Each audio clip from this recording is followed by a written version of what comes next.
Pour traverser l'embouchure de la Passe, où la lagune ébriée tente, à contre-courant, de jeter son dévolu sur l'océan Atlantique, il faut prendre la pirogue à moteur. Seuls quelques touristes, pour la plupart des Ivoiriens aisés, l'empruntent. Le vrai problème, c'est la rentrée. C'est la rentrée scolaire.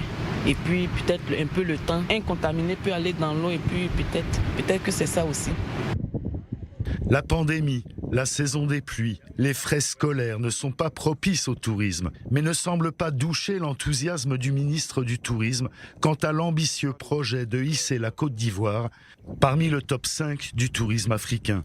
Cette économie des services, qui est l'économie touristique, a de beaux jours devant. C'est au moment où l'on sort de ces crises, ou au moment où il y a ces crises, qu'il faut avoir une vision audacieuse.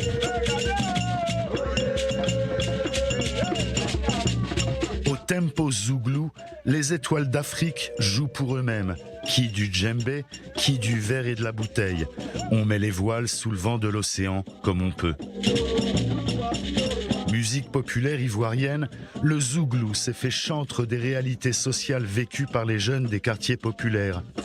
Des jeunes en quête de vocation, mais qui souvent se sentent laissés pour compte. Avec le développement de la Côte d'Ivoire, il n'y a pas de carrière fixe. Tu peux te dire tu vas faire ceci et puis bon, ça tourne mal. Tu fais ce que tu peux. Je n'ai pas pour vision. Sinon, je ne peux pas prévoir ce qui va venir.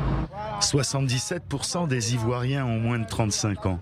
Il n'y a pas autre travail, c'est pour cela qu'on est là pour vendre l'orange. C'est l'ensemble de tous ces acteurs économiques qui se trouvent pour le moment dans un secteur informel que nous voulons formaliser et les rentrer dans un tissu économique plus dynamique. À 40 km d'Abidjan, l'ancienne capitale coloniale des comptoirs français du golfe de Guinée est emblématique d'un pays riche en culture, mais dont les circuits touristiques sont, eux aussi, laissés pour compte.